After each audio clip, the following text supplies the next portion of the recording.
یہ امتحان بھی رکھو ہوتا ہے نا فوراً.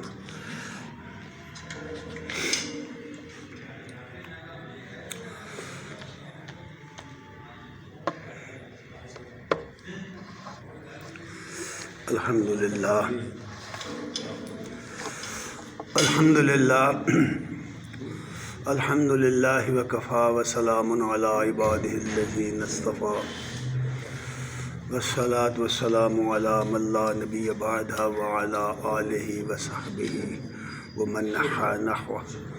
اما بعد، اعوذ باللہ السمیع العلیم من الشیطان الرجیم. بسم اللہ الرحمن الرحیم.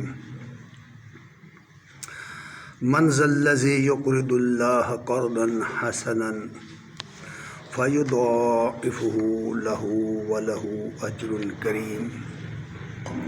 صدق اللہ ومولانا العظیم وصدق رسولہ النبی الکریم ونحن علی ذلک لمن الشاہدین والشاکرین والحمد للہ رب العالمین. السلام علیکم ورحمۃ اللہ وبرکاتہ.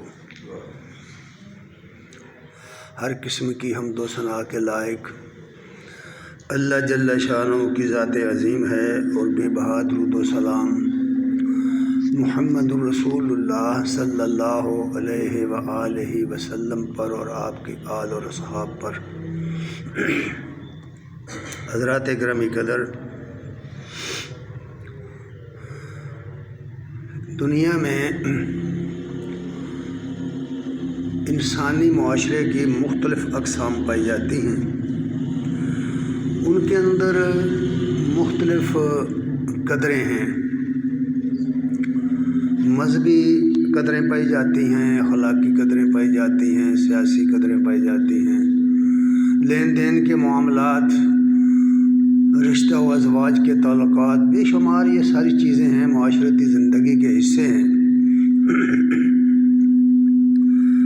جب اسلام آیا تو اس نے جو معاشرہ تشکیل کیا، جن بنیادوں پر تشکیل کیا، وہ بہت ہی زیادہ وسیع ہیں، بلکہ اس کی بنیاد دین اسلام پر رکھی گئی ہے. اور اس دین اسلام کے اندر جو اسلامی اخلاقیات ہیں، ان کو جن لوگوں نے اپنایا، جن لوگوں نے اختیار کیا، وہ اسلامی معاشرے کا حصہ بنے.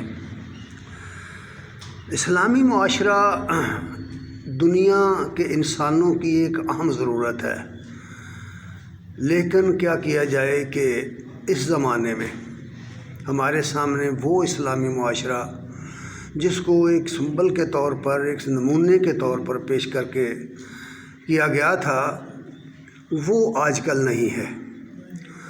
مسلمان دنیا میں موجود ہیں، کلمہ وہ موجود ہیں، لیکن اسلامی معاشرہ، صحیح معنوں میں اسلامی معاشرہ اس وقت دنیا میں موجود نہیں ہے. بہت ساری خرابیاں اس معاشرے میں پیدا ہو گئی ہیں. سب سے بڑی خرابی تو یہ پیدا ہو گئی ہے کہ ہم ہیں تو مسلمان، کلمہ گو ہیں، ہمیں اپنے مسلمان ہونے پر فخر بھی ہے، لیکن اسلام کے بنیادی اصولوں اور بنیادی عقائد و اعمال سے ہم تغافل برت رہے ہیں، غفلت کا شکار ہو گئے ہیں. ہمیں نہیں معلوم کہ اسلام کی اصل بنیاد توحید و رسالت پر ہے، نبی کریم صلی اللہ علیہ وسلم کی ابدیت و رسالت پر، اور تو اللہ کی توحید پر ہے. یہ نقطہ جو ہے توحید الوہیت واحدہ کا ہمارے اندر بہت کمزور ہو گیا ہے، اور اس میں شرک کی ملاوٹ ہو گئی ہے، اور ہمیں اس کا احساس بہت کم ہے، بلکہ نہ ہونے کے برابر ہے. اور اسی طرح ہمارے اندر لوگ ویسے تو محبت رسول میں کسی سے پیچھے نہیں ہیں، بلکہ عاشق رسول ہیں، لیکن سنت رسول کی محبت دلوں سے نکل چکی ہے، اور اس کی جگہ بدعات نے لے لی ہے، اور ہمیں اس کا شعور نہیں ہے. یہ کم بختی ہے، یا یوں کہیے کہ بد بختی ہے. اللہ رسول کی تعلیمات سے بے خبری کی یہ دلیل ہے. اور اس کے علاوہ جو اخلاقی قدریں ہیں، ان میں سب سے بڑی قدر ایک مسلمان کا دوسرے مسلمان کے کام آنا ہے، اور ایک مسلمان کے ہاتھ سے دوسرے مسلمانوں کا محفوظ رہنا ہے. آج کل یہ بھی نقطہ جو ہے بہت پیچھے چلا گیا ہے. ہمارے معاشرے میں مسلمان پر ظلم کر رہا ہے، مسلمان حکومتیں آپس میں دست و گریبان ہیں، مسلمانوں کے اندر یہ احساس رہا ہی نہیں کہ انہوں نے تو دنیا میں آ کر کے ایک دوسرے کی مدد کرنی تھی، تعاون والبر والتقوی کا مظاہرہ کرنا تھا، لیکن ہوا کیا کہ اسلامی معاشرے میں باہمی جنگ و جدال، لڑائی فساد، بغض و کینہ اس کا راج ہے۔ ہر طرف جدھر بھی آپ دیکھیں گے مسلمان ایک دوسرے کے ساتھ دست و گریبان ہیں، ایک دوسرے کو برا بھلا کہنا، الزام لگانا، گالیاں بکنا، یہ سب کچھ آپ اپنے معاشرے میں دیکھیں گے، دیکھتے ہیں۔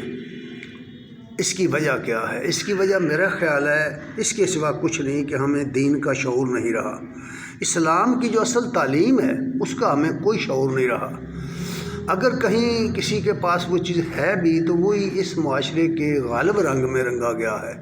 ہمارے اندر بہت ساری خرابیاں ہیں، بہت ساری ایسی باتیں ہیں کہ جو چیزیں شریعت نے ہمارے اوپر فرض نہیں کی، واجب نہیں کی، جو ہمارے لیے سنت نہیں ہیں، جو ہمارے طریقے میں داخل نہیں ہیں، وہ غیر شعوری طور پر ہمارے اندر میں داخل ہو جاتی ہیں اور آہستہ آہستہ وہ ہمارے اندر گھر کر لیتی ہیں، اور ہم یہی سمجھتے رہتے ہیں کہ اس میں کیا حرج ہے کہ جو دو چار یار بیلی بیٹھ کر کوئی شغل مغل کر رہے ہیں تو اس میں کیا حرج ہے۔ حقیقت یہ ہے کہ یہ چیزیں آہستہ آہستہ انسان کو غیر سنجیدگی کی طرف لے جاتی ہیں۔ آدمی اگر غور نہ کرے اپنی باتوں پر، اپنے اعمال پر، اپنی دن رات کی حرکات و سکنات پر غور نہ کرے، سوچے نہیں، تو آہستہ آہستہ وہ غیر سنجیدہ ہو جاتا ہے۔ مجھے نہیں معلوم کہ میری ان باتوں سے آپ کس حد تک اتفاق کر سکتے ہیں یا آپ کس حد تک ان باتوں کو سمجھتے ہیں۔ معاشرے اس وقت صحیح معنوں میں صحیح اسلامی معاشرہ بنتا ہے جب اس کے اندر سنجیدگی کا غلبہ ہو۔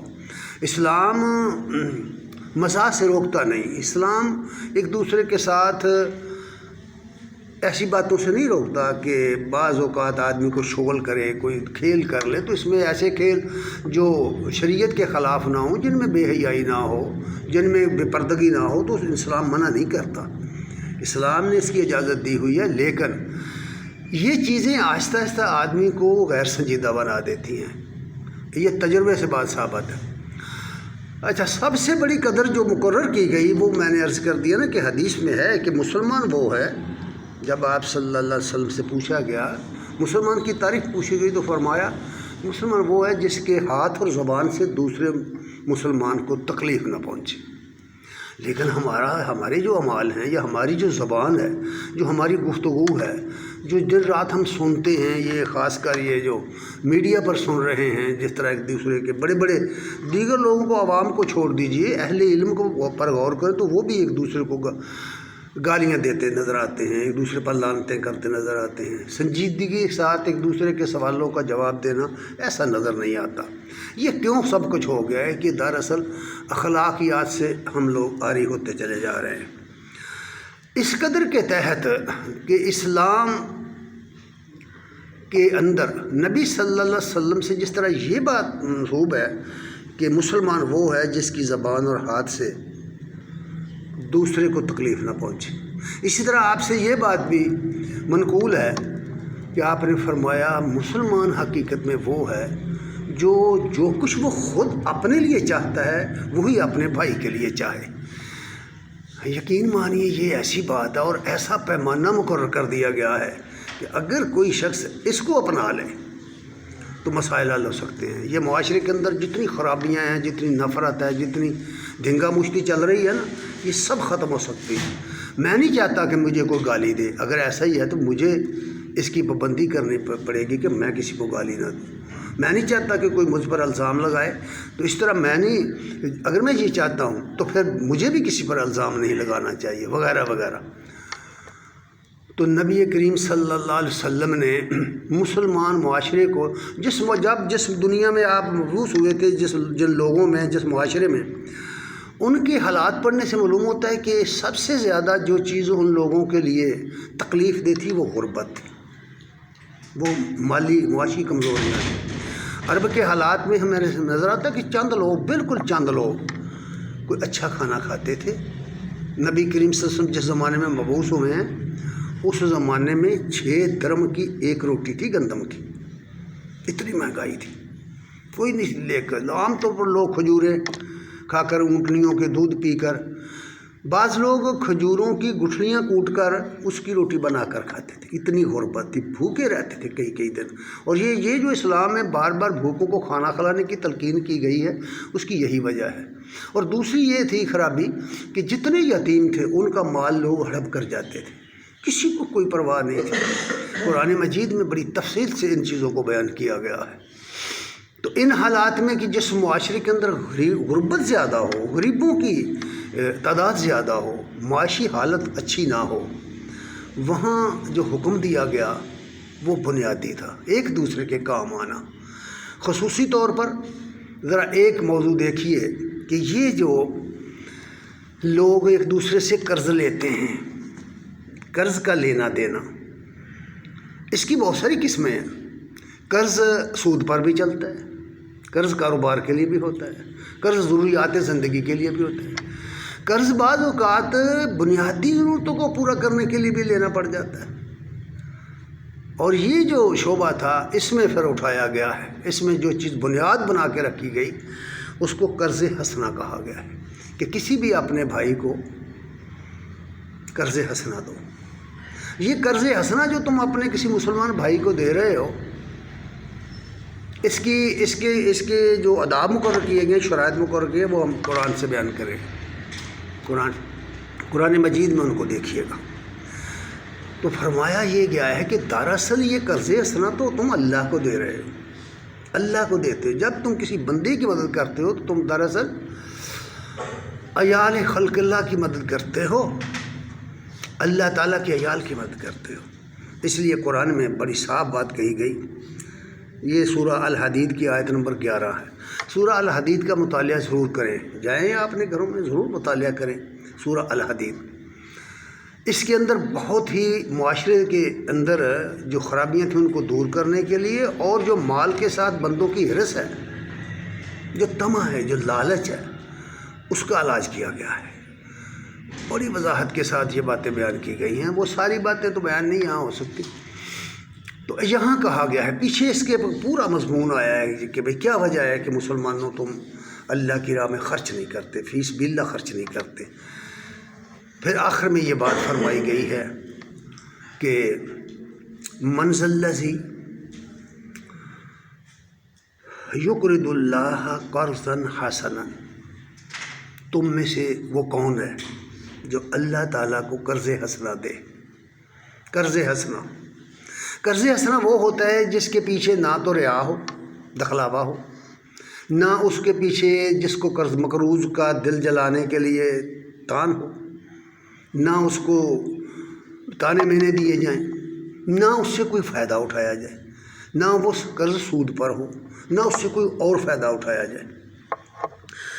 ہمارے جو علماء سلف گزرے ہیں نا، بزرگ گزرے ہیں، بڑے بڑے امام گزرے ہیں، ان میں ایک واقعہ امام ابو حنیفہ رحمۃ اللہ علیہ کا حکایت ہوا ہے. ان کی سیرت میں ہے کہ ایک دفعہ کسی جنازے میں وہ شرکت کے لیے گئے تو گرمی کا موسم تھا.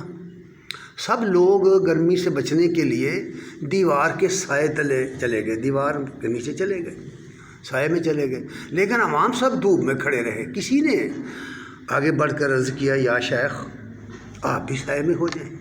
انہوں نے کہا نہیں، کوئی ضرورت نہیں ہے. لیکن جب اس نے اصرار کیا، کیوں نہیں، آپ سب لوگ سائے میں ہیں، دھوپ بڑی کڑکڑا رہی ہے، تو آپ بھی سائے میں ہو جائیں. انہوں نے کہا دراصل اس شخص کو میں نے کچھ قرض دیا تھا، میں نہیں چاہتا کہ اس کی دیوار کا سایہ حاصل کروں، کہیں اللہ کے ہاں اس بات پر پکڑ نہ ہو جائے کہ یہ بھی سود ہے. دیکھا ہے آپ نے، یعنی بہت انتہائی نقطہ ہے جو یہاں اس حکایت میں بیان کیا گیا ہے، انتہائی مشکل. جو چیزیں بیان ہوا کرتی ہیں نا وہ انتہائی معیار کی ہوتی ہیں. اس معیار کو پورا کرنے کی ہمیشہ کوشش کرتے رہنا چاہیے، معیار سامنے رہنا چاہیے. تو اس لیے قرض حسنہ کے پیچھے یہ 3-4 چیزیں فرمایا اللہ تعالیٰ نے کہ جو اللہ تعالیٰ کو قرض حسنہ دے گا، نہ دخلاوے کا، نہ وہ جتاتا پھرے جگہ جگہ اور اس طرح لوگوں کو ہنسا دے جن کے تھرو دیا ہے. اللہ نے تو قرض نہیں نہ لینا، اللہ نے پیسے کیا کرنے بھائی. کسی مسکین کو دو گے، یتیم کو دو گے، غریب کو دو گے، یا اللہ کی راہ میں خرچ کرو گے، جو چیزیں اللہ کی راہ میں اس کے دین کی اشاعت اور غلبے کے لیے ہوتی ہیں ان پر خرچ کرو گے تو وہ انسانوں ہی کے ذریعے سب کچھ ہوگا۔ تو فرمایا کہ فَيُضَاعِفُهُ، اس قرض کو وہ دگنا کرے گا، لہو، اس کے لیے کئی گنا کرے گا، دگنا کرے گا اس کے لیے، اور اس کے بعد وَلَهُ أَجْرٌ کریم، اور اس کے بعد دگنا بھی کرے گا، یعنی دنیا بھی دگنی دے دے گا، اور اس کے لیے اجر کریم بھی ہے، عزت کا اجر ہے، انتہائی عزت کا اجر۔ ذرا غور کیجئے، اس کی بڑی مثالیں نہ بیان کی گئی ہیں کہ جو لوگ اللہ کے لیے یہ اس طرح کے کام کرتے ہیں، اس کی مثالیں قرآن میں بڑی بیان کی گئی۔ مثال کے طور پر سورہ البقرہ کی آیت نمبر 261 کا مطالعہ کریں۔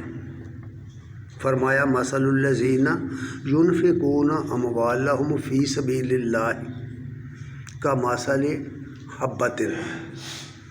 قرآن مجید کی جو آیات میں اکثر پڑھتا ہوں نا، اس کو ذرا اپنے اندر داخل ہونے دیں، کانوں کی کھڑکیوں سے اندر جانے دیں، یا پھر خود مطالعہ کریں تنہائی میں، خلوت میں بیٹھ کر۔ قرآن سے سبق حاصل کرنے کا بہترین طریقہ یہ ہے کہ آپ تنہائی میں قرآن پڑھیں اور اپنے بارے میں سوچیں کہ میرے اس آیت کا میں مستحق ہوں یا نہیں ہوں۔ جن لوگوں کا یہاں ذکر کیا گیا ہے کہ جو اللہ کی راہ میں خرچ کرتے ہیں، میں بھی ہوں ان میں نہیں، خود ہمیں ہمارا ضمیر بتائے گا کہ آپ ہیں نہیں ہیں، کس معیار پر ہیں، کس درجہ پر ہیں آپ۔ اس لیے فرمایا کہ جو لوگ اللہ کی راہ میں اپنے اموال خرچ کرتے ہیں، ان کی مثال ایک دانے کی طرح ہے، ایک دانے کی طرح۔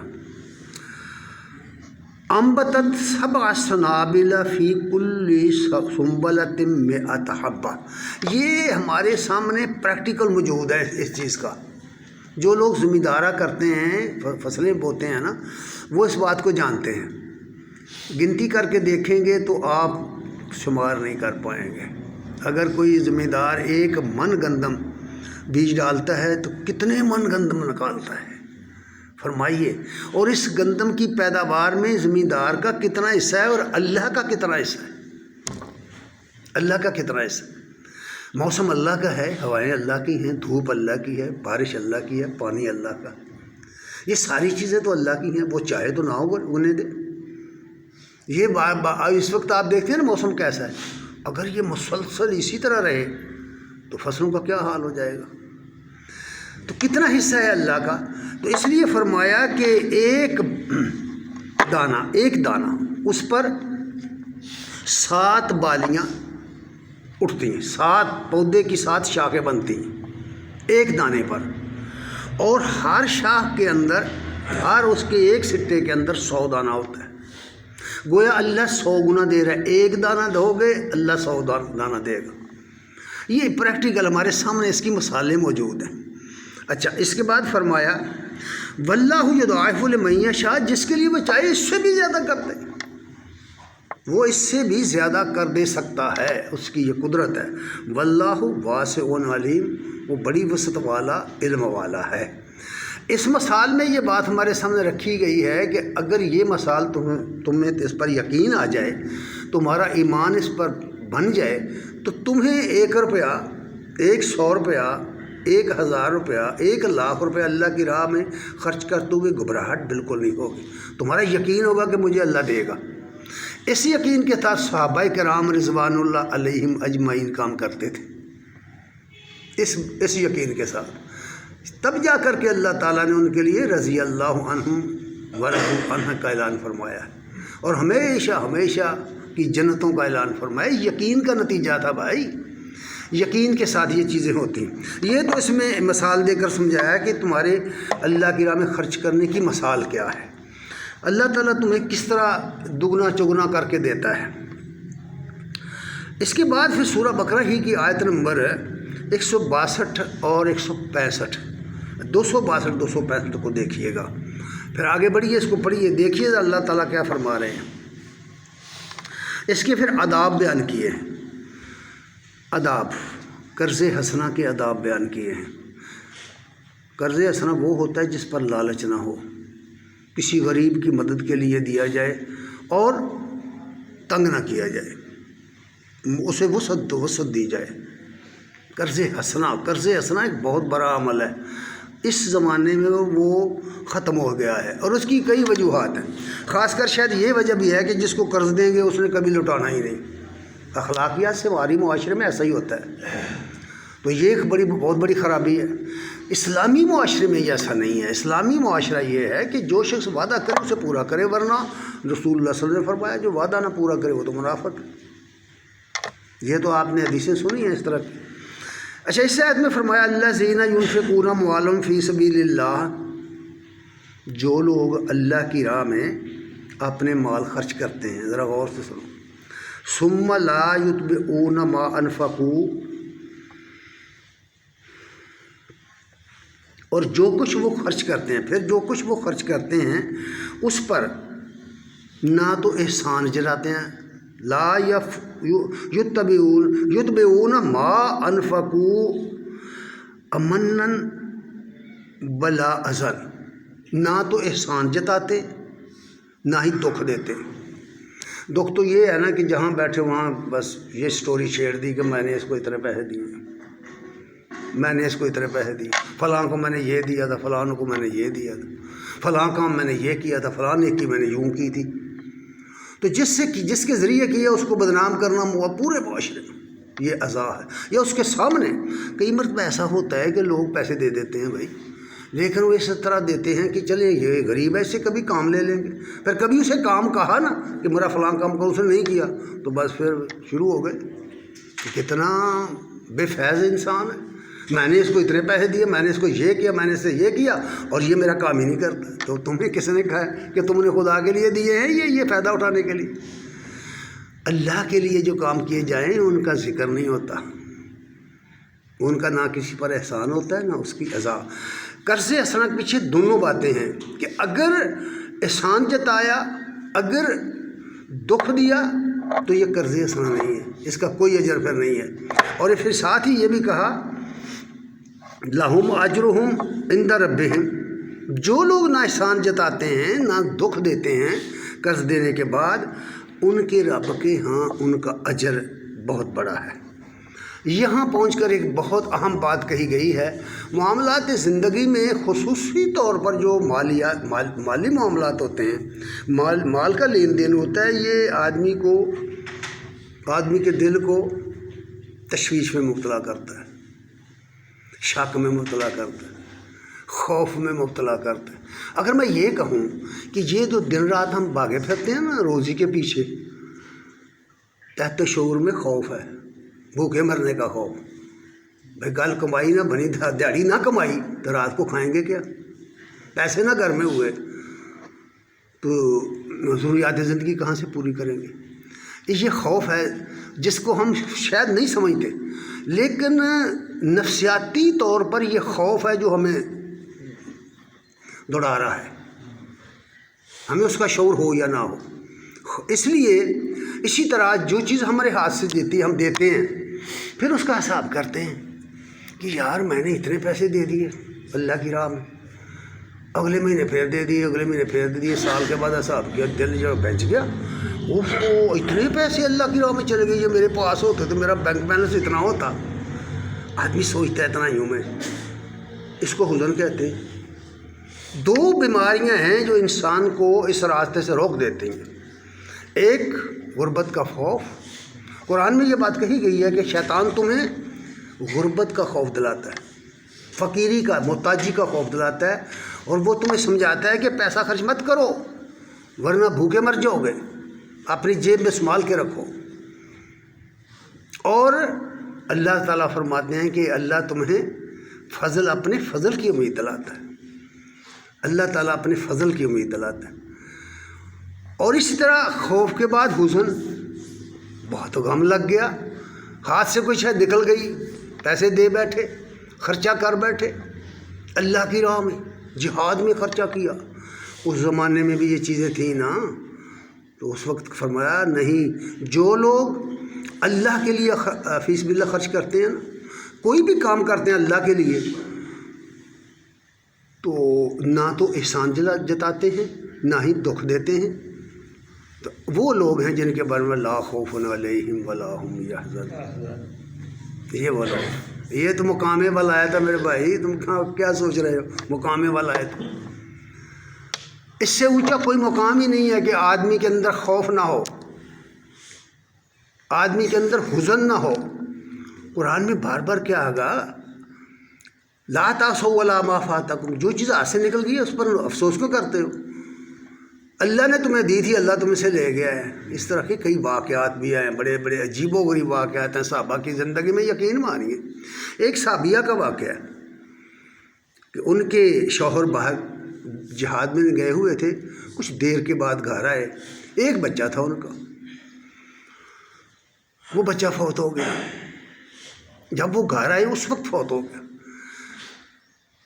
زوجہ محترمہ نے انہیں نہیں بتایا کہ بچہ فوت ہو چکا ہے، یہی بتایا، بچے پر کپڑا ڈال دیا، اسے الگ کر دیا۔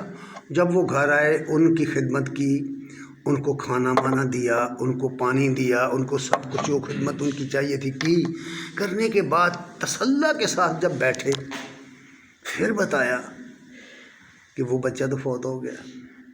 جب انہوں نے افسوس کا اظہار کیا تو انہوں نے فرمایا افسوس کیوں کرتے ہو؟ اللہ نے دیا تھا، اللہ کا مال تھا، اللہ لے گیا، اس پر افسوس کی کیا بات ہے؟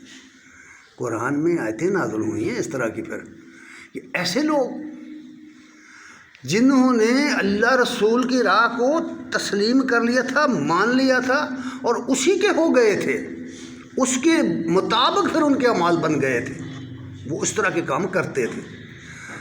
تو اس لیے یہاں فرمایا گیا ہے کہ جو لوگ اللہ کی راہ میں خرچ کرتے ہیں ایذا اور احسان کے بغیر، صرف اللہ کی رضا کے لیے، وہ لوگ ہیں لا خوف علیہم ولا هم یحزنون، ان کے دلوں سے یہ خوف ختم ہو گیا ہے کہ کہیں وہاں ہم غربت کی چکی میں نہ پس جائیں۔ یقین ہے کہ اللہ ہمیں دے گا، یقین ہے کہ اللہ کا فضل ہوگا، اور اللہ ہی اپنے فضل سے ہر شے کو پرورش کر رہا ہے میرے بھائی۔ یہ جو جانور اڑ رہے ہیں، یہ جتنے آپ دیکھ رہے ہیں انسانوں کی دنیا سے نکل کر ذرا دیکھیں کہاں سے کما کے کھا رہے ہیں، کوئی ذخیرہ کیا ہوا ہے انہوں نے مال؟ یہ نمونے ہمارے سامنے، انسان کو کیا ہو گیا، اسے کیوں یقین نہیں آ رہا کہ بھئی ذخیرے کی ضرورت نہیں؟ اسلام میں ذخیرہ کرنے کو حرام قرار دیا گیا ہے کہ انسانی ضروریات کی چیزیں ذخیرہ مت کرو۔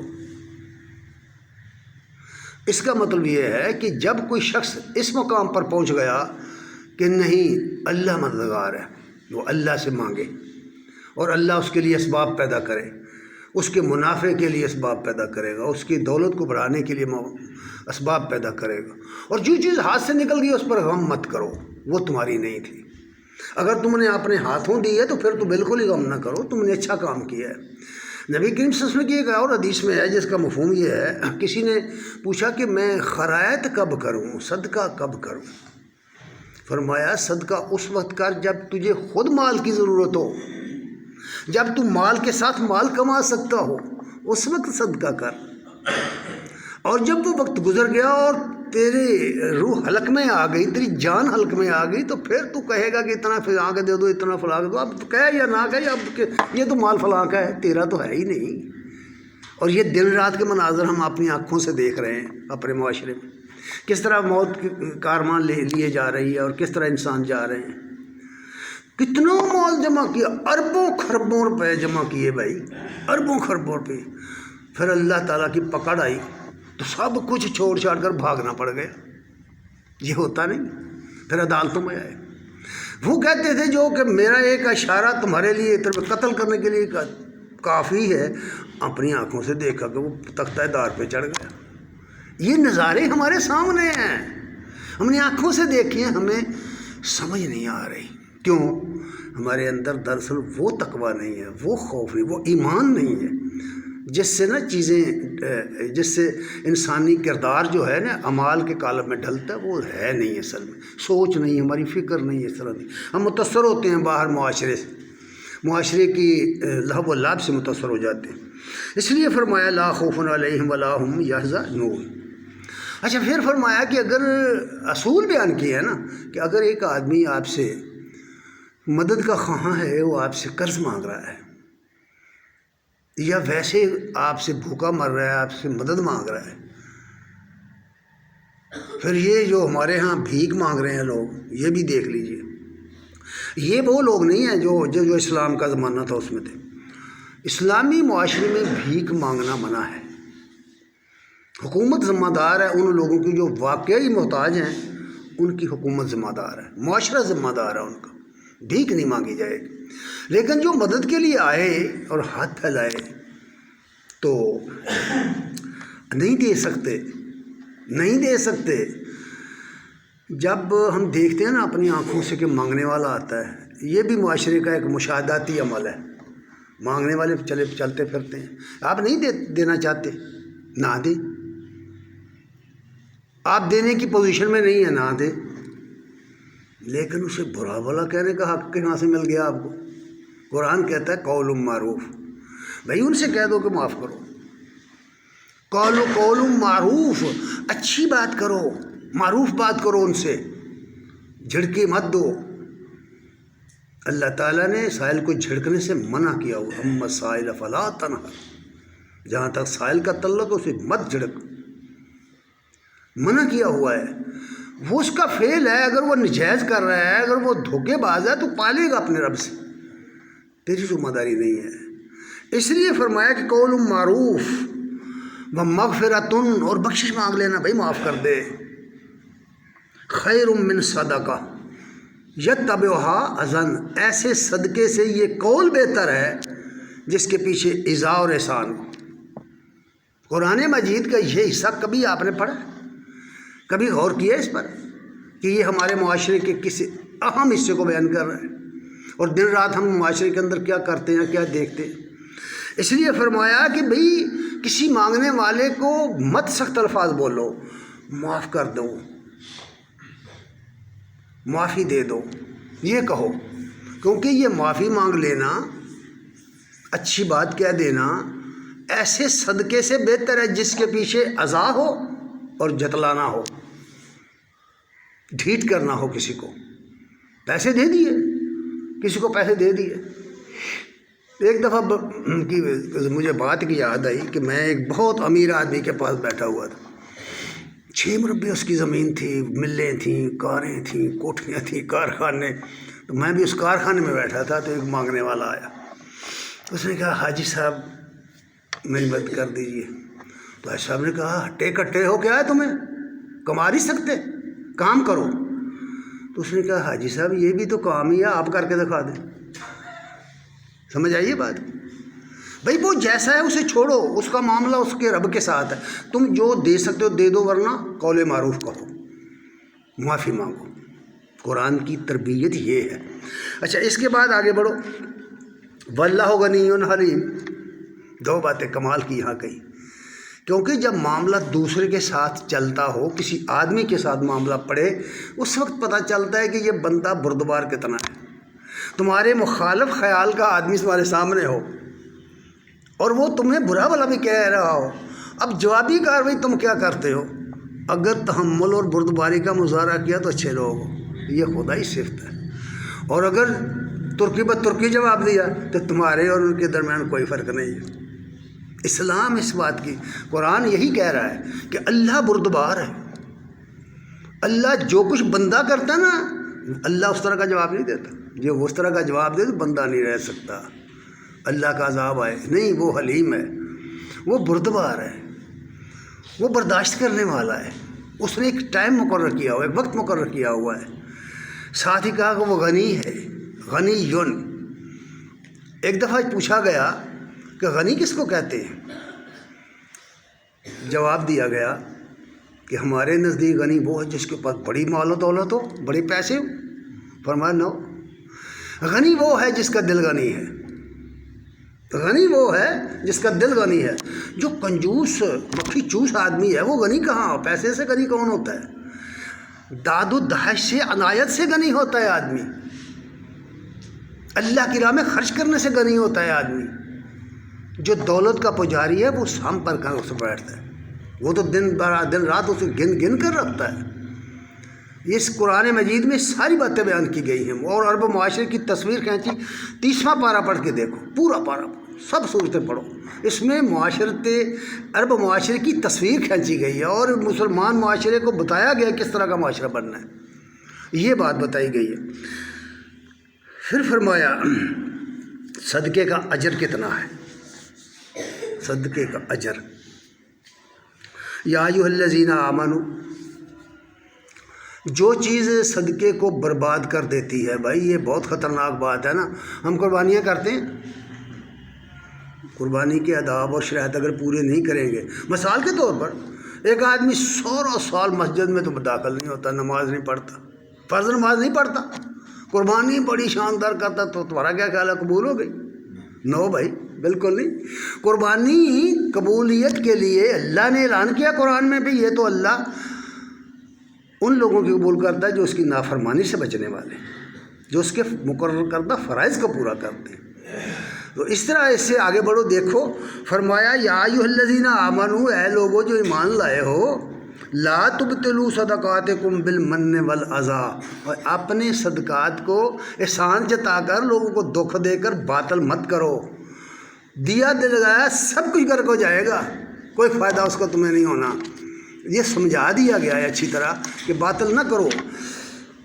پھر فرمایا کہ کالذی ينفق مالہ رئاء الناس ولا یؤمن باللہ والیوم الآخر، جو یوم آخر اور اللہ پر یقین نہیں رکھتا، وہ شخص، اس کی مثال دی کہ وہ اپنا مال لوگوں کو دکھانے کے لیے خرچ کرتا ہے، وہ اپنا مال لوگوں کو دکھانے، اچھا نہیں سمجھ آتی تو نیٹ دیکھیے نا، حضرت صاحب آئے ہیں جی، پیر صاحب آئے ہیں، یا بڑے سخی مل آنر آئے ہیں، بڑا جگیردار بندہ آیا ہے، وہ دے رہا ہے، غریبوں کو دے رہا ہے، انہوں فوٹو بن رہے ہیں نا، بھئی اس کی کیا ضرورت ہے، بتاؤ مجھے، تصویریں بنا کر وائرل کرنے کی کیا ضرورت ہے، فیس بک پر ہے، سمجھاؤ نا، تو یہی ہے، اللہ یہی تو کہہ رہا ہے کہ اسے نہ اللہ پر یقین ہے نہ آخرت پر یقین ہے، لوگوں کو دکھلاوے کے لیے یہ کر رہا ہے، دن رات پورا ٹرک لے کے آئے ہیں جی آٹے کا، اچھا جی لائنیں لگی ہوئی ہیں، کھانا کھلا رہے ہیں، بہت صاحب ہیں وہ کہتے ہیں جب بھئی رشوت کو دیتے ہو، تو اس نے کہا میں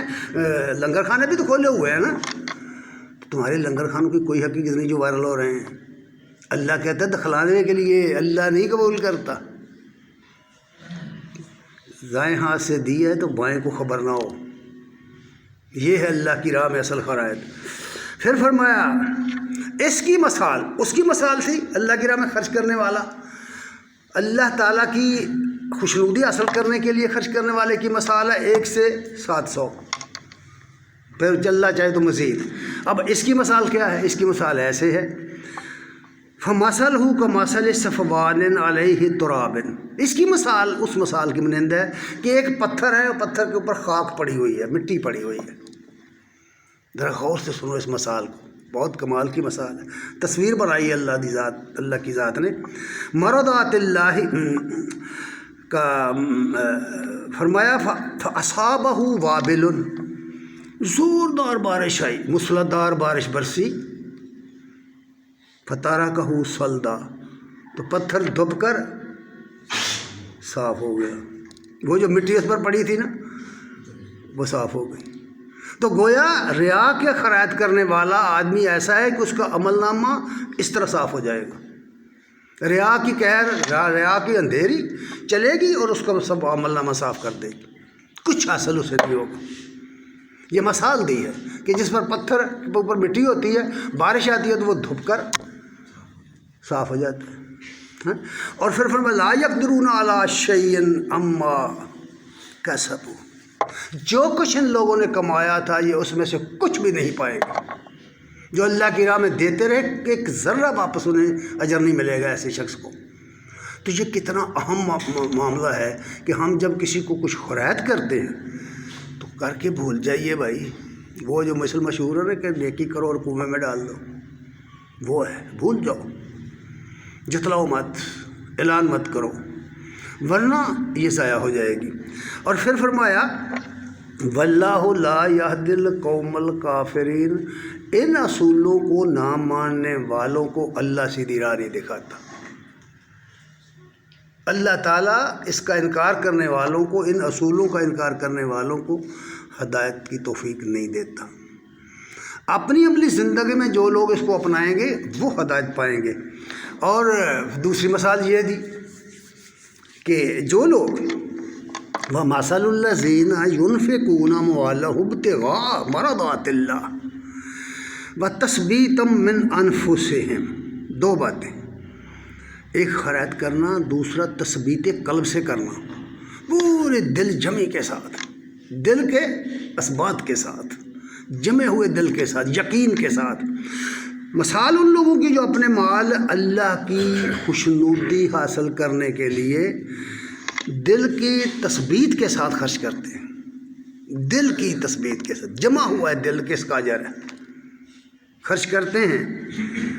ان کی مثال ایسے کا مثال جنتن بربوۃ، جیسے ایک اونچی ٹیلے پر ایک باغ ہو جہاں پانی سراب نہ کر سکتا ہو اسے، ذرا غور سے اپنی سامنے شکل لاؤ نا، ٹیلے پر بھائی پہاڑوں پر باغ ہے، آپ نہری پانی وہاں نہیں پہنچا سکتے، آپ پاشی اس کو نہیں کر سکتے، کسی طرح بھی نہیں کر سکتے۔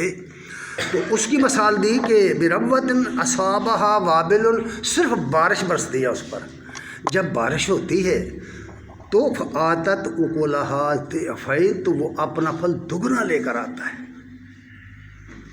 اور اگر فَإِن لَّمْ يُصِيبْهَا وابل، اگر بارش نہیں برستی تو اللہ کی قدرت فَطَلٌّ، تو شبنم اس کے لیے کافی ہو جاتی ہے۔ کریں نا یہ یقین پیدا کریں نا۔ یہ پائپ لگانے کی کیا ضرورت ہے پانی چوری کرنے کے لیے زمیندار کو؟ بتاؤ مجھے، کیوں یقین نہیں آتا کہ بھئی شبنم کافی ہو جائے گی اس فصل کے لیے؟ اگر بارش نہیں ہوتی تو وہ شبنم بھی کافی کر دے گا۔ یہ تو قرآن کہہ رہا ہے، اللہ کہہ رہا ہے نا کہ ایسا بھی ہو سکتا ہے۔ اب اس لیے فرمایا گیا ہے کہ واللہ بما تعملون، اللہ تمہارے اعمال سے پوری طرح باخبر ہے۔ یعنی میں کس نیت سے بات کر رہا ہوں، میں کس نیت سے عمل کر رہا ہوں، وہ جانتا ہے۔ میں اسے یقین نہیں دلا سکوں گا، یاد رکھیے گا، کیونکہ وہ میری نیت کو جانتا ہے، میں نے نیت خالص کی تھی یا نہیں کی تھی۔ چلیے ایک حدیث بھی سنیے۔ نبی کریم صلی اللہ علیہ وسلم کی ایک حدیث ابو ہریرہ رضی اللہ تعالیٰ عنہ بیان کرتے ہیں، رسول اللہ صلی اللہ علیہ وسلم نے فرمایا کہ جو شخص اللہ کی راہ میں صدقہ کرتا ہے، اور ساتھ ہی فرمایا سن لو اللہ قبول نہیں کرتا صدقے کو سوائے پکیزہ مال کے۔ پکیزہ مال، حلال مال اللہ کی راہ میں خرچ ہوگا تو قبول ہوگا، ورنہ نہیں۔ پھر فرمایا کہ جہاں تک حلال مال کا صدقے کا تعلق ہے، اللہ تعالیٰ رحمان تعالیٰ اس کو اپنے دائیں ہاتھ پر لیتا ہے۔ جب بندہ صدقہ کرتا ہے نا، اللہ اس کو رحمان، اس کو لفظ رحمان حدیث میں استعمال ہوا، دائیں ہاتھ پہ لیتا ہے۔ وَإِن كَانَتْ تَمْرَةً، خواہ وہ ایک کھجور ہو، خواہ وہ ایک کھجور ہو۔ جو اللہ کی رضا کے لیے نیت خالص سے عمل ہوتے ہیں ان کو ذرا دیکھیے، اللہ کے ہاں بڑے عمل چھوٹے عمل کا کوئی سوال ہی نہیں ہے، خالص نیت کا سوال ہے۔ فرمایا کانت تمرتن، اگرچہ وہ ایک کھجور ہو، فتربو فی کف الرحمن، وہ رحمان کی ہتھیلی میں بڑھنے شروع ہو جاتی ہے، اس میں اضافہ شروع ہو جاتا ہے، حتی تکون اعظم من الجبل، یہاں تک کہ وہ پہاڑ کی مانند ہو جاتی، پہاڑ کی مانند ہو جاتی۔ کھجور، صدقے کی کھجور، اللہ کی راہ میں خرچ کی ہوئی ایک کھجور جو نیت خالص سے ہے اور ریا اس میں نہیں ہے، عزا اس میں نہیں ہے، وہ جو اصول بیان کیے ہیں کہ قرآن نے، نبی صلی اللہ علیہ وسلم نے فرمایا اگر وہ نہیں ہے، خالص رضوان الہی کے لیے ہے، تو وہ رحمان کے ہاتھ میں، اس کی ہتھیلی میں پہاڑ کی مانند بنتی ہے وہ کھجور۔ پھر کہا کما یربی احدکم، جس طرح تم اپنے بچڑے کو پرورش کرتے ہو نا، چھوٹا سا بچڑا ہے، پرورش کرتے ہو بڑا بیل بنتا ہے، اونٹنی کا چھوٹا سا بچہ پالتے ہو وہ بڑا اونٹ بنتا ہے، اسی طرح صدقہ جو خالص نیت پر کیا گیا ہے اللہ کے ہاتھ میں، رحمان تعالیٰ کے ہاتھ میں پہاڑوں کی مانند بن جاتا ہے۔ دعا ہے کہ اللہ تعالیٰ ہمیں سمجھنے کی توفیق عنایت فرمائے۔ وآخر دعوانا ان الحمد للہ رب العالمین۔ بند ہو گیا ہونا یار۔